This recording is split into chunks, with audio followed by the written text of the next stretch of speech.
ask me to dance. Hola Ana, ¿cómo estás? Bienvenida, ¿no te quedarás atrás? Muchas gracias, Lola, encantada de estar aquí. Ana, eres directora de la Fundación Alex Ribera, que se dedica a mejorar la vida de las personas adultas con síndrome de Down y discapacidad intelectual. Os movéis en 3 ámbitos: vivienda, empleo y visibilidad.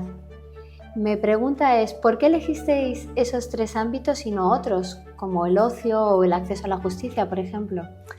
Pues mira, la fundación, que fue creada por Carlos Ribera, que tiene un hermano, Alex Ribera, con síndrome de Down, cuando Carlos lanzó la fundación, su idea era realmente entender dónde había más necesidades, dónde había unos retos, donde realmente podríamos añadir valor, ¿no? Entonces hizo entrevistas, unas 100 entrevistas por el mundo a entidades que trataban de mejorar la calidad de vida de las personas con discapacidad intelectual. Y llegó a la conclusión de eran 3 áreas, o sea, vivienda y vida independiente, empleo y visibilidad, sensibilización, donde había todavía mucho por hacer. Y entonces por ahí nos fuimos, ¿no?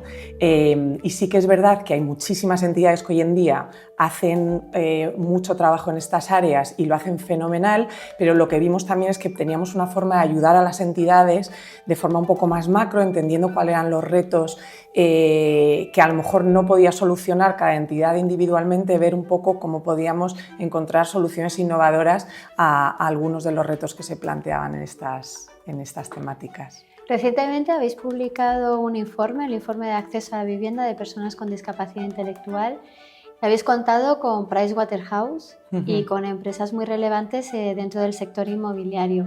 ¿Cómo habéis hecho para que estas empresas tan importantes hayan querido participar y hacer un estudio de un colectivo que a priori no es nada rentable?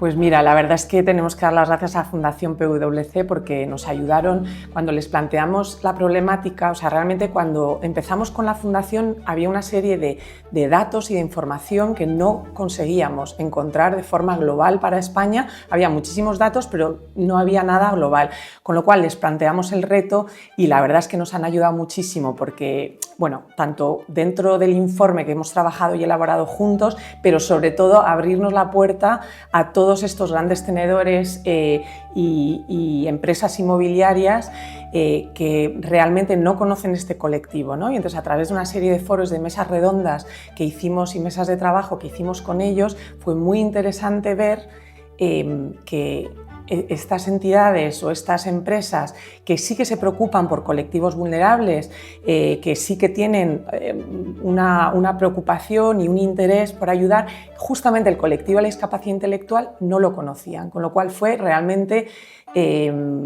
muy interesante abrir esa temática con ellos y ver que tenían interés, oye, de incluirlo, porque al final se dieron cuenta también que el colectivo y las personas con discapacidad intelectual pueden ser muy buenos inquilinos, puede ser un colectivo que para ellos les puede interesar mucho cuando están pensando en desarrollar toda esa dimensión social, ¿no? ¿Cuál es el recorrido que queréis que pase con el informe?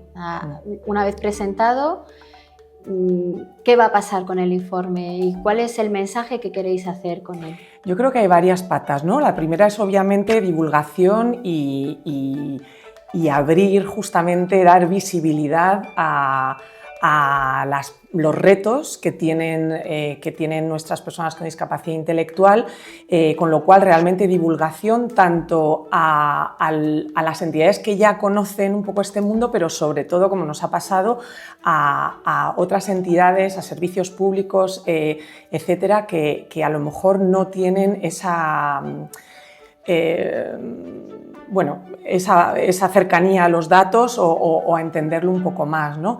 Luego también era realmente hacer una foto para entender a nivel de comunidades autónomas qué está pasando, ¿no? Y a nivel de las administraciones públicas que puedan a lo mejor entender, oye, qué se está haciendo entre una comunidad autónoma y otra que pueda ser interesante ver, ¿no? Y luego, pues al final, cuando tienes datos y mides las cosas, siempre es más fácil mover las cosas y hacer entender a la gente que hay muchísimo potencial por por ir adelante, ¿no? Con lo cual yo creo que divulgación, compartir datos y luego mover cosas, es decir, que todas estas empresas con las que hemos hablado que tienen ahora un interés por ayudar, pues bueno, ir adelante y ver cómo podemos abrir las cosas, que como decíamos al final del informe, al final es una población reducida, o sea, es muy fácil. Hay muchísimo potencial y de forma muy fácil, ¿no? Para hacer un cambio. Si estamos hablando de 180.000 adultos con discapacidad intelectual en España y de ellos, pues ponle que la mitad quieran llegar a independizarse, oye, pues estamos hablando de cifras mucho más fácil de provocar un cambio que cuando hablas de otros colectivos vulnerables. Sí, eso es lo que hablaba, ¿no? El CEO de WeRent, que hablaba de 80.000 viviendas, que en las cifras macro no son nada para poder ocuparlas o poder hacer el acceso. También tiene que cumplir una serie de requisitos, ¿no? No se puede llevar las viviendas a extrarradios o a zonas alejadas porque ellos también necesitan esa socialización y esa cercanía a los servicios más próximos como el supermercado, el médico, la farmacia o el centro de día donde vayan. Entonces, bueno, pero esos son requisitos fáciles de cumplir. Hoy en día, bueno, pues yo creo que es muy bueno que detrás de ese informe estén estas empresas tan potentes y que esté Pricewaterhouse. Yo creo que ahí tenéis una bisagra para esa administración pública para que se escuche. Porque muchas veces el tercer sector es lo que pasa, que se encuentra con un muro frente a la administración y si el tercer sector va con esas empresas que ven la rentabilidad más allá de otros parámetros, ahí pueden escuchar, ¿no? Y ahí la Fundación Alex Ribera lo está haciendo muy, muy bien. Bueno, esperemos. Ahora tenemos trabajo por delante, pero es verdad que nos ha permitido también a través de este informe descubrir cosas que muy sencillas. O sea, lo bueno es que la infraestructura está ahí, o sea, hay unas ganas de ayudar, tanto por la parte de la administración pública como de estas empresas. Hay una infraestructura ya en marcha, porque al final hay muchísimas más ganas de ayudar en lo social y tenemos que ir ajustando cositas. Por ejemplo, los pliegos a día de hoy, todo lo que es vivienda social, no está del todo accesible para el colectivo con discapacidad intelectual porque no dejan tener una entidad intermediaria y sabemos que para nuestro colectivo siempre o casi siempre todos estos alquileres, etcétera, se hacen a través de entidades, ¿no? Entonces, el poder cambiar las dos líneas de los pliegos de las convocatorias para poder abrir esta posibilidad, ¿no? Que haya una entidad social intermediaria, pues oye, es relativamente sencillo, habrá que llegar a ello, pero bueno, que son pequeños cambios que esperamos poder hacer. Has hablado del fundador, Carlos Ribera. Su hermano tiene cerca de 40 años con síndrome de Down.